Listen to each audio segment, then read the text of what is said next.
You know that feeling. Your phone rings, and a friend's name pops up on the screen. He must be inviting you over for dinner or a party.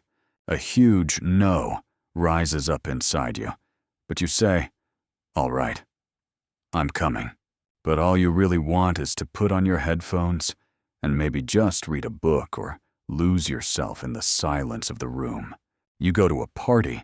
The place is packed with people, laughter, the sound of music.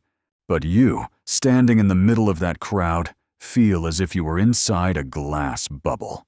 Your energy slowly drains away. You find yourself thinking, "I wish I were home right now." You know that moment when you get home and close the door behind you. You take a deep breath. That's the moment when your brain says, "Phew, I'm finally safe." If this scenario sounds familiar to you, or if you feel guilty about being alone, or think of yourself as weird, antisocial, or broken, can I let you in on a secret? You're not alone, and you're definitely not broken. In fact, at that moment, your brain functions like a primitive machine that has been perfectly programmed to survive in the harsh conditions of the wild 10,000 years ago. And it's trying to protect you. You're not just someone who loves solitude. You're a self-sufficient survivor. Most people think so, but the real story is this.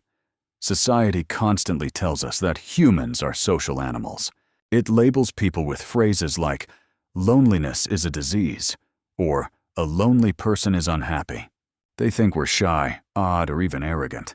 That's why we too feel guilty for choosing to be alone. But the reality is quite different.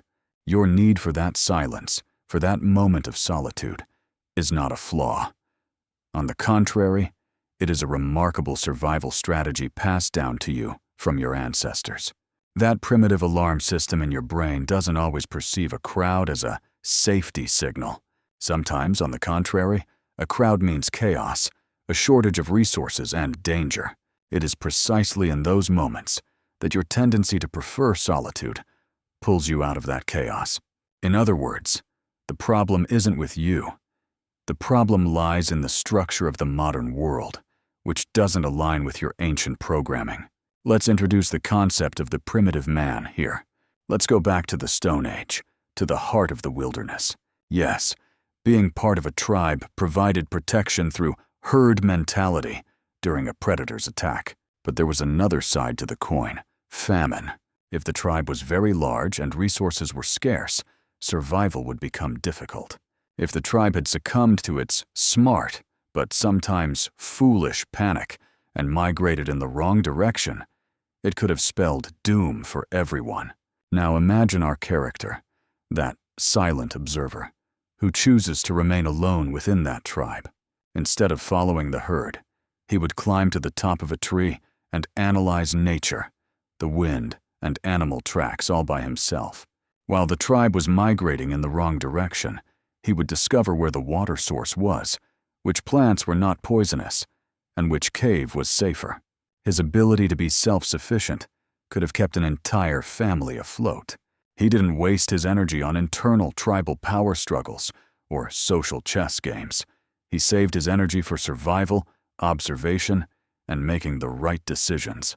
That need for solitude you feel today is an instinct inherited from your surviving ancestor. Pinning your back against a wall is meant to ward off a tiger attack from behind. The modern brain is still on the lookout for that tiger. Feeling drained in a crowded environment is actually caused by the amygdala releasing cortisol as it signals, "There are too many stimuli. I need to stay on alert for potential dangers." When you're alone, your brain releases dopamine to send you the message, "Okay, you're safe. Recharge your energy."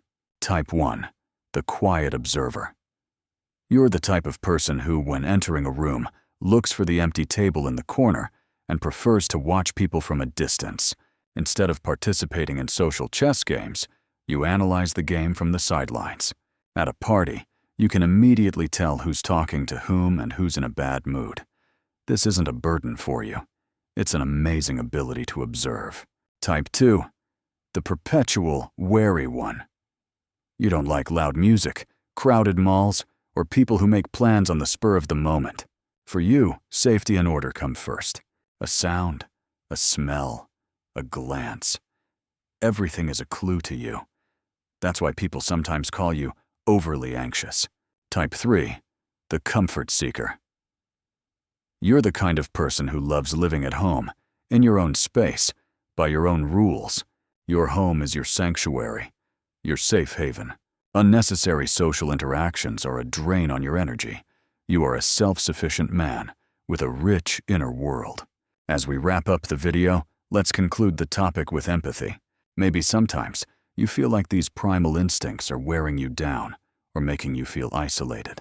Maybe you're asking yourself, why am I not like everyone else? But don't forget, these instincts are your most loyal protectors. It protects you from danger, gives you the strength to stand on your own 2 feet, and grants you the ability to see the world differently from everyone else. You're not weird. You're not broken. You are simply a self-sufficient survivor whose brain has been flawlessly programmed to survive in the harsh natural conditions of 10,000 years ago. Make peace with your true self. See your need for that silence and solitude not as a flaw, but as a superpower, because that silence is the echo of the wise voice that ensured your ancestors' survival. So, which type are you? The secret observer, the ever-vigilant one, or the comfort seeker? Share your habits and which type you are in the comments. It will do you good to see that there are others who think like you. Don't forget to subscribe to our channel and like this video, because the brain doesn't make mistakes, it's just trying to survive. See you in the next video, caveman.